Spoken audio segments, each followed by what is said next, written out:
Mesdames, Messieurs, peuple congolais, chers membres de la diaspora, individuellement et collectivement, du nord au sud, de l'est à l'ouest et au centre, tant au niveau citoyen qu'intellectuel, politique, militaire, religieux et ou spirituel. Je vous informe que ça balance dans la zone France-Afrique. Et pour cause, des sources fiables m'informent que le despote 5 étoiles des crimes multiformes et multidimensionnels sur fond de chaîne au pays comme à l'étranger, le despote Denis Sassou Nguesso, qui désormais est grillé, isolé aux abois et au crépuscule, terminera finalement sa tyrannie des instincts, comme le fut le cas de la fin des dictateurs France-Afrique. Je cite Bédel Bokassa, l'empereur, en 1979. Jusqu'à destin, on avait marre de cette histoire des diamants de Bokassa et de l'image point. Il avait décidé, allez, hop. Vous avez vu dans les années 1990, avec la chute d'Idriss Déby, du Tchad, Mitterrand. Vous avez vu en 2014, Blaise Compaoré. Eh bien oui, l'insurrection là, c'était structurant, organisé et managé par la France-Afrique. Et puis, arrivé en 2023 au Tchad, Idriss Déby. 2021 au Tchad, Idriss Déby. Donc, entre eux là-bas, ils ont des pactes, ils ont des contrats, ils ont plein de choses comme ça. Dès que ça ne va plus, en fonction de la situation, du contexte, des enjeux et des perspectives, allez, c'est décidé, c'est décidé. Vous avez par exemple pu voir Ali Bongo en 2023. Il joue à son dernier hold-up électoral. Allez, voilà. Et selon les sources, que le sort de Sassou Nguesso est scellé. C'est fini. Et dans cette perspective, vous allez d'abord écouter Guy Mapimba qui retrace quelque part ce qui s'est passé à Savimbi. Savimbi. Vous voyez, est-ce que vous connaissez Savimbi? Bon, nous qui sommes de génération là, des années 80, hein, les rebelles des années 80 en Angola, qui, entre guillemets, luttaient contre le marxisme, léninisme d'Eduardo Santos. Et donc là, ça a chauffé. Or, le pacte américano, Mobutu et Savimbi, c'était connu. Donc Mobutu et Savimbi étaient soutenus par les Américains. On était au moment de la guerre froide entre l'URSS, l'actuelle Russie, et les Américains. Donc dans la géopolitique entre Américains et Soviétiques, comme on dit, c'était entre l'Est et l'Ouest. Bon, Mobutu jouait ce jeu-là. Mais lorsque les Américains avaient décidé de virer Mobutu en 1997, ce fut comme voilà, la neige au soleil qui se fond. Ce fut pareil aussi pour Savimbi. Donc Savimbi, bon ben voilà, les États n'ont pas d'amis ni d'ennemis permanents, ils n'ont que des intérêts permanents. Et quand ces despotes France-Afrique et où ces gens-là qu'on connaît, et quoique, bon, ben, ça devient vraiment, c'est la famille, c'est le point, alors que les régimes ici, ça change, voilà, donc ce sont les intérêts qui sont là. Donc il faut construire des institutions fortes, des États forts, c'est-à-dire pour la transmission du pouvoir et tout compagnie. Mais si vous venez là pour vous-même, et surtout quand vous a placé là, et vous commencez à jouer au Rambo et tout compagnie envers les maîtres qui vous ont placé là. Vous voyez déjà là. Donc, comment on appelle là, on parle de la charité, l'hôpital qui se moque de la charité. C'est ce qu'avait fait, comment on appelle, Savimbi, ce qui a fait, ce qui Paul Kagame est en train de faire aujourd'hui. Donc, écoutez les explications de notre compatriote de la résistance, Guy Mafimba. Et donc, vous avez une vidéo de 3 ou 4 minutes, vous allez écouter ça, et après, j'y reviendrai pour nourrir le débat pour le cas de Sassou Nguesso qui va arriver. Merci. Kagame comme Savimbi, la chute annoncée par Guy Mafimba face à l'Occident. Ne va pas prendre le risque, sinon le président Kagame, de perdre le pouvoir, parce que ce que je suis en train de vous dire là, il faudrait que les gens se rappellent une chose. Le président Savimbi était dans la même posture aujourd'hui. Il n'était pas chef d'État, mais il était un chef de rébellion puissant. Savimbi avait le tapis rouge à la Maison-Blanche. Mais lorsque les Occidentaux, ses alliés ont dit « on arrête, on doit faire du business », il a insisté, et c'est les mêmes qui ont donné les éléments au président Dos Santos de l'époque pour le neutraliser. Donc le président Paul Kagame, donc il est lâché par les Occidentaux selon vous aujourd'hui? Lâché parce que les États n'ont que des intérêts, les États n'ont pas d'amis. Sinon les puissances n'ont pas d'amis, n'ont que des intérêts. Aujourd'hui, il s'est trompé à la fois de contexte, il a sous-estimé le président Félix Tshisekedi et surtout il a sous-estimé le patriotisme du peuple congolais et surtout une prise de conscience aussi au niveau régional, au niveau sous-régional et au niveau international. Parce que ça fait 30 ans de conflit et aujourd'hui avec la révolution numérique, tout ce qui se cachait se sait. Et avec la révolution numérique, il y a l'armée numérique, on va dire, de Paul Kagame, est battue à plat de couture par l'armée numérique des patriotes de la RDC, des patriotes de la sous-région et des humanistes africains. Et si Paul Kagame finissait comme Jonas Savimbi? C'est l'avertissement glaçant de Guy Mafimba, analyste politique, qui voit dans l'entêtement du président rwandais face à l'Occident un chemin vers une chute brutale. Aujourd'hui, on décortique cette prophétie explosive. Kagame peut-il vraiment défier le monde et s'en sortir vivant? Ou est-il en train de creuser sa propre tombe politique? Restez avec moi, parce que ce qu'on va révéler pourrait changer votre vision de la crise au Congo. Imaginez un homme au sommet, adulé par certains, craint par d'autres, mais qui, pas à pas, s'isole sur la scène mondiale.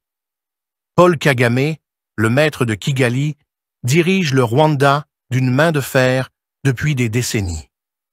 Mais son rôle dans le conflit à l'est de la RDC, avec les rebelles du M23, commence à lui coûter cher. Guy Mafimba, une voix respectée dans l'analyse politique congolaise, tire la sonnette d'alarme. Si Kagame continue à narguer l'Occident, il risque de finir comme Savimbi, le chef rebelle angolais, puissant un jour, traqué et abandonné le lendemain. De ce qui précède, et dans le cas du despote 5 étoiles, des crimes multiformes et multidimensionnels sur différentes échelles, au pays comme dans la diaspora, le despote Denis Sassou Nguesso, qui a l'apogée, qui est désormais grillé, isolé aux abois et aux crépuscules. Il a des embrouilles graves avec ses maîtres qu'il avait placés là, replacés là en 1997 avec le sang de nos Congolais. Ce fut le coup d'État le plus sanglant de l'histoire du continent. Le coup d'État du 5 juin au 15 octobre 1997, suturé, organisé et managé par la France-Afrique de Total, avec la coopération des pays périphériques dans le Tchad, le Gabon, l'Angola, la RDC, le Burundi, le Rwanda et des mercenaires étrangers et qui étaient venus se battre là contre nos peuples congolais. La suite à la connaît puisque depuis 1997, ce pays-là est passé d'un pays en voie de développement. Aujourd'hui, c'est un pays qui est dans le processus de carbonisation et voire de somalisation. Donc la coupe est pleine. Il me semble que d'un point de vue historique et à l'échelon France-Afrique et au regard de la situation du régime ou des relations du despote avec ses maîtres France-Afrique, il me semble qu'ils ne sont plus en confiance, mais plutôt en méfiance, tendance, défiance. Puisque dans les relations humaines, qu'elles soient politiques, sociales et ou économiques, etc., il y a 3 mots-clés. Confiance, méfiance, défiance. La confiance, c'est tisse les liens. Elle ne se décrète pas, elle se construit au gré des épreuves. En relations diplomatiques, on parle des relations diplomatiques chaleureuses et ou cordiales. Ce fut le cas de Sassou Nguesso avec sa France-Afrique depuis le coup d'État jusqu'à nos jours. Jusqu'à peu près 2014-15. On est bien d'accord. Maintenant, après, depuis 2015, ils sont rentrés en méfiance. C'est-à-dire, la méfiance dessert des liens. On n'est plus en confiance. Donc, ce sont des relations tumultueuses. Méfiez-vous des apparents. Les relations entre Denis Sassou Nguesso et ses maîtres France-Afrique, depuis François Hollande jusqu'à Macron aujourd'hui, sont restées tumultueuses. C'est-à-dire, ils étaient en climat de méfiance. Puisque la France-Afrique, question d'image, puisque la France porte une lourde responsabilité historique d'avoir organisé des génocides au Congo-Brazzaville. Vous savez, après le Rwanda, c'est nous le Congo-Brazzaville au cours de ces 30 dernières années. Donc cette histoire est là. Donc ce n'est pas quelque chose qui va s'effacer comme ça.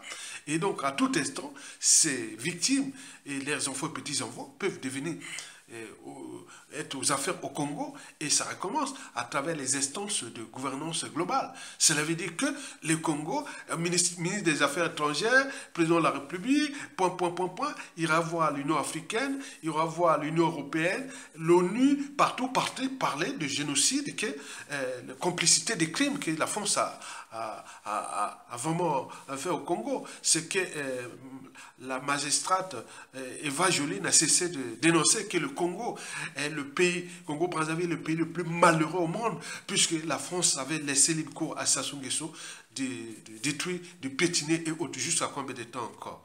Donc la situation entre les despotes Denis Sassou Nguesso et ses maîtres France-Afrique n'est plus en méfiance, on tend vers le climat de défiance. Or, la défiance casse les liens, c'est l'évitement. Dans les relations France-Afrique, c'est la chute. C'est décider que, voilà.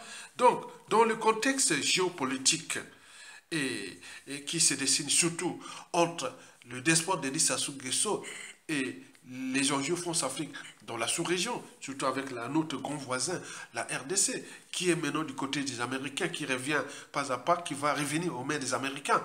Et donc on est là, quelque chose qui va dessiner, je veux savoir, par translation, les Américains se retrouvent au Congo-Brazzaville. Là, la France n'en veut pas. Donc il faut précipiter, puisque en face, la RDC a choisi les Américains qui reviennent en force, puisque le plan Marshall et le plan Truman va être mis en place en RDC.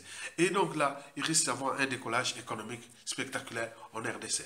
Et donc là, les tensions sont en cours. Donc les climats de méfiance et autres, les services français savent bien comment on perd le Congo Brazzaville, c'est la colonne vertébrale de l'Afrique centrale. Si on perd le Congo Brazzaville, on perd l'Afrique centrale. Donc, c'est pas possible. Donc, il faut maintenant, voilà. Donc, ils ont cherché des embrouilles là, sur le problème des biens mal acquis et autres, puisqu'ils ont cherché toutes les stratégies pour les descendre. Maintenant, là, on attaque à sa femme. Voilà, quand on attaque, voilà, il y a des proverbes comme ça, non? On attaque par procuration. Sassou a toujours agi par procuration, non? Lui, quand il voulait déclasser, ou forcer à l'exil, ou emprisonner, ou assassiner quelqu'un, des 10 filles du Congo, il passait toujours par quelqu'un, la procuration. La France-Afrique et toute compagnie aussi, peut-être par procuration, on vient attaquer sa femme pour les descendre, puisque c'est elle qui connaît les secrets des pauvres. Donc ça soit été affecté. Donc, mesdames, messieurs, peuple congolais, chers membres de la diaspora, dans le contexte géopolitique que je vous ai rappelé plusieurs fois au cours de ces 8 derniers mois, que finalement, la chute de Sassou Nguesso aura pour facteur déterminant le contexte géopolitique que je vous ai parlé dans plusieurs de mes vidéos depuis ces 8 derniers mois. On regarde la situation qui se passe en RDC, qui au départ, je n'étais pas bien j'étais bien informé, je connais toute l'histoire. Mais je voyais ce qui s'est passé à Félix Tshisekedi. Donc nous, on cherche là où se trouve l'intérêt général. Maintenant, on voit bien que le jeune, le gars, bon, jeune, hein, Félix Tshisekedi est mon petit frère de 12 jours. Hein. Moi, je suis né le 1er juin 1963 à Brazzaville, mais lui le 13 juin 1963 à Kinshasa. Voilà. Donc, moi, je voyais, comment on appelle ce sous-là, donc j'ai dit, ah tiens, bon, il est bon. Donc, il a joué stratégie. En fait, il a joué stratégie. Je connaissais, j'avais déjà les indicateurs politiques, culturels, géopolitiques et géostratégiques de la RDC.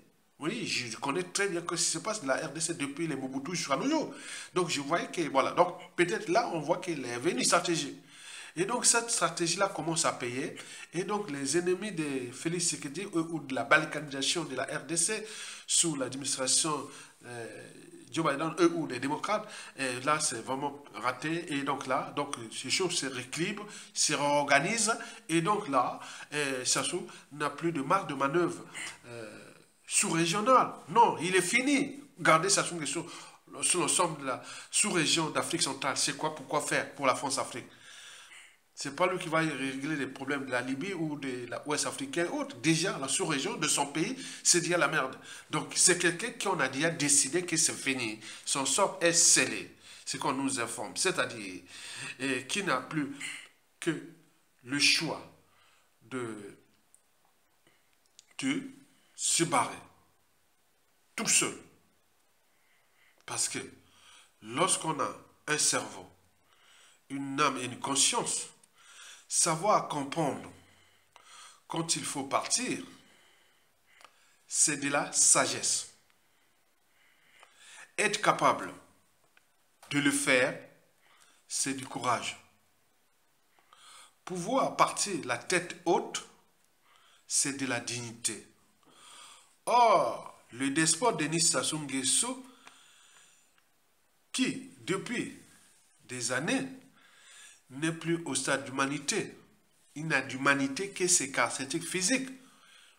Je vous ai parlé plusieurs fois de ces stratégies de conservation du pouvoir et de contrôle de moyens d'État. Dans son idiotie, ce n'est pas le mal qu'il fait à lui-même et à son clan et au peuple congolais. C'est mensonge parce que chez nous, vérité ou mensonge, c'est pareil. C'est un illuminatiste. Donc, vous savez, ces gens-là, ils sont dans un monde. La mégalomanie, parce qu'il s'est passé une offense malheureuse, faite de carences affectives, d'humiliation, de brimade et tout compagnie.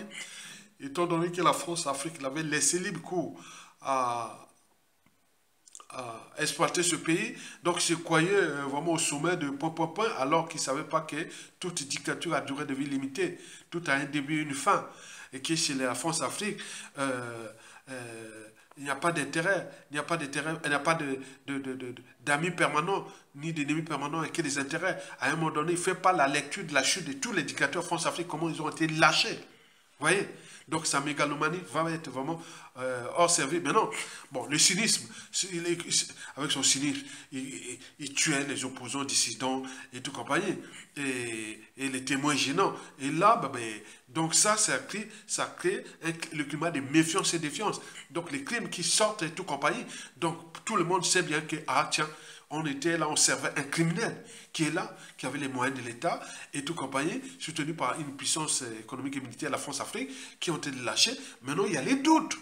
Ça doute là-bas. À Oyo, partout. Les gens sont malheureux parce que les gens voient déjà, ils ont la peur de lendemain et tout compagnie. Donc, on ne sait pas. Donc, là-bas, c'est pas bon. Ils ne dorment pas. Hein. Ils dorment pas. Quand vous avez le temps de piller le pays, construire des châteaux, des ghettos chics avec plein de maîtresses de petits enfants, mais demain, leur situation, statut social va, ouh! Et là, ils s'inquiètent là déjà. Donc le cynisme de Sassou Nguesso, la corruption, il joue à la corruption déjà pour acheter la conscience de tous ceux et celles qui faisaient obstacle à son idiotie, à ses mensonges, à sa mégalomanie, au cynisme et à la ruse. N'oublions pas la ruse. Il disait le chien boit, la caravane passe. Vous voyez les images de Sassou Nguesso là, qui disait bon, même ce genre de fatalisme que j'ai observé ça. On est fatigué, Sassou ne partira pas. Mais non, on ne renoncera jamais. Vous voyez les discours ici en Occident, chez les Blancs et autres, ils disent non, on ne renonce pas. On n'est pas des esclaves, on est des peuples libres, donc on ne renonce à rien. Donc vous êtes venus là-haut, là. Donc voilà le résultat. Et donc je voulais seulement vous dire que d'un côté, Sassou Nguesso est rentré dans l'ivresse du pouvoir. Et donc là, il ne sait plus que, il ne sait plus à quel sait se vouer. Parce qu'en apparence, c'est serein, mais en aparté, il ne sait plus distinguer le vrai du faux. Donc il est à la fin. Et de l'autre côté, c'est qu'on parle de sable mouvant en France Afrique, c'est-à-dire que Sassou Nguesso, plus il s'agite, plus il s'enfonce. Hein? Donc vous avez par exemple pu voir Sassou Nguesso proférer des menaces à des juges français. Or que cette affaire-là est judiciaire et morale. La France Afrique, on pourra parler de la politique et la morale. Mais là, dans la zone France Afrique, on fait que de la politique, il n'y a pas de morale. Mais là, au niveau du droit et la morale, voilà, le droit va avec la morale. On ne peut parler de droit sans la morale. On est bien d'accord? Je vous ai dit, parmi ce qui nous distingue fondamentalement des animaux, nous avions la raison de douter, de se situer, de s'organiser et d'agir. La raison se dit, bon, mais voilà, bon, ça c'est la vérité. La raison recherche la vérité, la raison, qui va avec le droit. Bon, vous avez aussi la conscience. Il y a deux consciences. La conscience psychologique liée à la raison et la conscience morale liée à la barrière entre le bien et le mal. Mais n'oublions pas l'éthique. Le droit va aussi avec l'éthique. Puisque l'éthique va avec la morale et le droit. On est bien d'accord? Mais là, au niveau, dans le contexte de France-Afrique et de la France aujourd'hui, et qu'avec ce qui se passe avec les Américains, et se passe aux États-Unis avec les problèmes des biens mal acquis, des dirigeants du monde entier, mais la France-Afrique aussi, la France joue ce jeu. Et donc, dans le contexte géopolitique, à l'échelle occidentale et continentale, il est certain que les maîtres commencent à voir que bon, ben, ça devient le souci. Hein, de ce qui va se passer par la suite, parce que la France compte sur l'Afrique.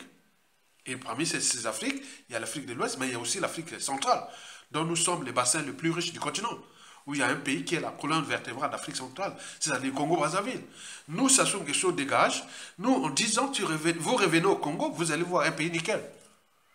Parce que nous, on n'a pas besoin, nous c'est la tête est pourrie, tout est pourri. C'est un pays où il y a tout. Donc, on ne cherche plus. Voilà. Donc, il faut comprendre que Sassou Nguesso, c'est fini. Ils ont décidé de l'enlever. Et donc, il va finir sa dictature. C'est comme le fut le cas de Bokassa en 1979. Regardez la chute de Bokassa et tous les indicateurs, tous les signes qui avaient fait la chute de Bokassa. Passons par Sénabre en 1990 au Tchad. 97, les Mobutu avec les Américains. Et comme venait d'expliquer Guy Mafimba avec les Savimbi. Et puis on a vu 2014, parce que Blaise Compaoré voulait, et voilà, il y avait des embrouilles entre Blaise Compaoré et la France-Afrique. Et vous voyez comment la chute était logique. On a vu en 2021 avec Idriss Déby. Ça a été très vite. Et puis Ali Bongo en 2023. Maintenant là, c'est Sassou Nguesso, et Paul Biya du Cameroun et Ouattara qui sont sur la ligne des mires. Donc, ils ont signé des pactes. Les pactes, le principe, c'est la verticalité. Quand on donne l'ordre, c'est fini. Donc, Sassou, c'est fini. Ils ne veulent plus les recevoir. Ils le voient. Donc, il ne peut plus voyager parce que même sa femme, qui est là-bas, Antoine Sassou Nguesso, doit rester là où elle est parce qu'elle a suivi des greffes. Voilà, elle doit se soigner, et si elle ne se soigne pas, elle va aller où? Elle ne peut plus aller en Europe, puisqu'on va l'arrêter, et on ne peut pas, voilà, donc, ce sont là les moyens de pression pour dire que c'est terminé. Donc, commencez à penser à libérer les prisonniers politiques. Ne pensez pas à organiser des élections à la con. Parce que les scénarios de la France-Afrique, quand il a lâché, c'est lâché. Donc, ils ont déjà leur scénario. Je ne sais pas, la chute de Sassou Nguesso, est-ce qu'elle va-t-elle se passer comme la chute de Mobutu? On ne sait pas. Comme le fut le cas de la chute de Bédel Bokassa, du Centrafrique, je ne sais pas. Est-ce que c'est fait comme le cas de... Non. Mais tout est décidé. Parce que Antoine Sassou Nguesso ne peut plus voyager. Il ne veut plus venir dans ses palais parisiens, ni se soigner pour ces greffes-là. Il est maintenant les pavanes là. Donc il va devenir malade. Donc on veut l'attaquer là. Donc Sassou, il faut qu'il réagisse. Si ce n'est pas un lâche, il faut qu'il envoie sa femme venir se constituer partie voilà, de la défense, ou je sais pas, pour se bien mal acquis. Parce que les bien mal acquis là, ce sont des moyens de pression pour dire à Sassou Nguesso, c'est fini. Et donc, tu dois en payer. Donc c'est ça. Les États n'ont que des intérêts permanents. Ils n'ont pas d'amis ni d'ennemis permanents. Donc tout a changé, va changer. Merci. Likez, partagez et soutenez la résistance. Merci beaucoup.